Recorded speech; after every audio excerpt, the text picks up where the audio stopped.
بسم اللہ الرحمن الرحیم۔ السلام علیکم۔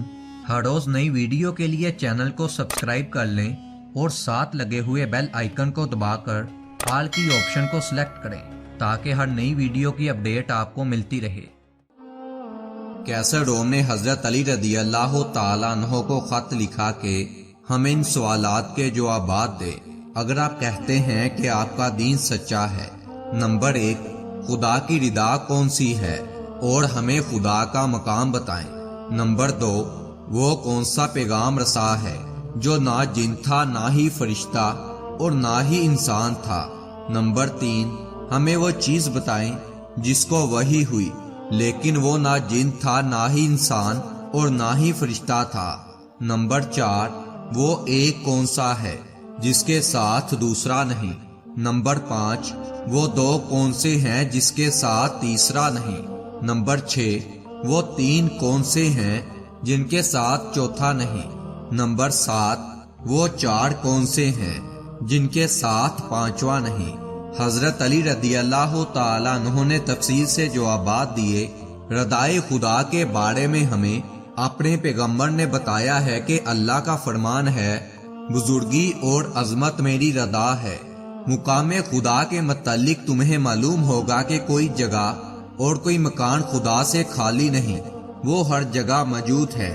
وہ ایلچی جو نہ انسان تھا نہ جن تھا اور نہ ہی فرشتہ تھا، وہ کوا تھا جس کو خدا نے بھیجا اور وہ دوسرے کوے سے لڑنے لگا۔ ایک کوے نے دوسرے کوے کو مار دیا، پھر زمین میں گڑھا کھود کر مردے کو دفن کر دیا۔ اس کو دیکھ کر قابیل نے اپنے بھائی حابیل کی لاش کو دفن کیا۔ وہ چیز جن کی طرف وحی کی گئی وہ شہد کی مکھی تھی، جس کے بارے میں خدا فرماتا ہے، تیرے رب نے شہد کی مکھی کو پیغام بھیجا۔ وہ ایک جس کے ساتھ دوسرا نہیں، وہ خدا کی ذات ہے جس کا کوئی شریک نہیں۔ وہ 2 جس کے ساتھ تیسرا نہیں، وہ حضرت آدم علیہ السلام اور حضرت حوا تھے جن کے ساتھ تیسرا نہ تھا۔ وہ 3 جن کے ساتھ چوتھا نہیں، وہ 3 فرشتوں کے سردار۔ نمبر 1، حضرت جبرائیل علیہ السلام۔ نمبر 2، حضرت میکائیل علیہ السلام۔ نمبر 3، حضرت اسرائیل علیہ السلام تھے جن کے ساتھ چوتھا نہیں تھا۔ وہ 4 جن کے ساتھ 5 نہیں، وہ 4 کتابیں ہیں۔ نمبر 1، توریت۔ نمبر 2، زبور۔ نمبر 3، انجیل اور نمبر 4، قرآن پاک۔ اس کے بعد آپ رضی اللہ تعالیٰ عنہ نے خط کو بند کر کے مہر لگائی اور ایلچی کے حوالے کیا۔ خط کیسر روم کے پاس پہنچا تو اس نے کھولا اور پڑھا۔ خط پڑھنے کے بعد حکم دیا کہ تمام مسلمان قیدیوں کو حاضر کرو۔